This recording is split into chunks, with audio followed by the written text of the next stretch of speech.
welcome to my vlog. Nandito tayo sa Jubail, Saudi Arabia ngayon guys. Jubail City Center, maraming makita ko sa inyo. Yan po yung Jubail, dyan po. Yung gawing ito, papunta po yan may cornice, yung sa dagat po yan dyan sa likuran. Ito yung pasyalan ng maraming Pilipino, ito yung Jollibee dito. Ayan, dyan po yung tapat dyan. Pinaka na yung dati, mayroon yung dyan sa loob, may mall po yan. Ayan, mga bilihan ng mga accessories. Yan po, dito yan sa Jubail City Center. Ayan, Saudi Arabia. Yan dito, iba-ibang nationality, iba-ibang lahi yun nandito. Yan yung mga remittance dyan. So, dito, ang daming tao araw-araw, lalo na pag weekends. So, yan po, ang pinaka-Jubail Center natin, mga kawaw. Yan yung area na yan, maraming Pinoy market dyan at mga pagkain Pinoy, mga restaurant na pang Pinoy. Dyan din po. Ito yung pinakamaraming tao din dito. Iba-ibang nationality, Bangladesh, Indian, marami dito. Ayan sa lugar na ito.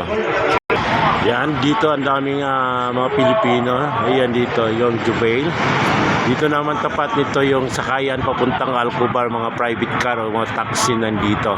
May mga restaurant din dito. Ayan, kung gusto magpa-cargo, nandito din yung mga cargo area. Ayan. Dito po yan sa City Center, Jubail. Ayan. Ayan sa loob niyan ang daming bilihan ng mga pangpasalubong, mga relo, ayan mga cellphone, nandyan sa loob niyan mga kawaw. So dito, tingnan nyo, punong-puno po yung ibang nationality dito, yung machine dito kasi pag yung mga tao dito po, maraming pera. So yung mga bilihan ng mga damit, ayan, mga, ayan, pangpasalubong nandito, ganyan. So tara. So, ang daming tao. Ayan dito. Pag weekends, lalong pag weekends, dyan.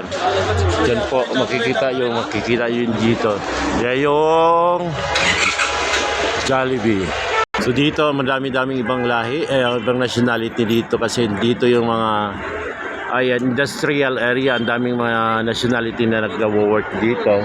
So, pag gusto nyo maghanap kayo ng mga pagkain Pinoy, tindahang Pinoy, pasalubong, dyan tayo papasok. Ayan.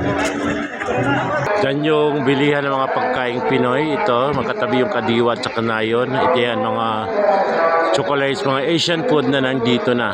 Kanayon Market, ayan, mga Asian food Pinoy na pagkaing Pinoy nandyan. Ayan, dito ayan, mga Kanayon Market, pagkaing pang Pinoy na nandito. So, yan, papasok tayo dyan.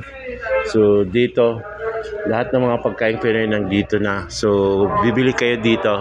Wow. At kasi pag dito kayo, ayan, maraming paninda dyan.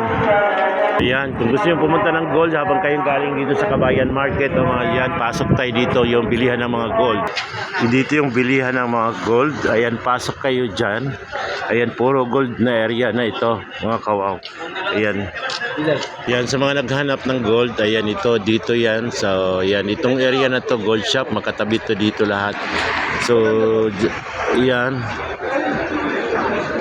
So, yan yung gold shop na to mga kawaw. Yan, dito, makikita nyo dito. Yan, maraming bumibili dyan lagi mga kawaw, lalo na pag sahuran. Tara, pasok tayo dyan sa bilihan ng gold. So, ito, mga gold shop to. Ito dito, mabibili yung mga gold. Ng Abdul Latif Jewelry. Ayan, pasok tayo dito yung mga gold na ito. So, yan, kung sa mga naghanap ng mga ginto, ay ba, ano? Yan, dito po yan sa may Abdul Latif, yan, Jubail, Saudi Arabia. Pag dito na kayo, marami kayo mabibili ng mga gold. Yan. So, yung gold shop. So, dito, Abdul Latif Jewelry, Jubail, Saudi Arabia. So, sa gustong bumili, nandito na tayo sa gold shop. Ito yung maraming mabibili na ginto. Lumabas ka dyan, marami kayong makikita iba-ibang dito, gold shop na nandito. Ayan sa Jubail Center. Daming tao dyan lagi mga kawaw. Tara, thank you so much. This is Wow Rails TV. Thank you. Welcome to mga Jubail. Ayan, shoutout sa mga taga Jubail lahat.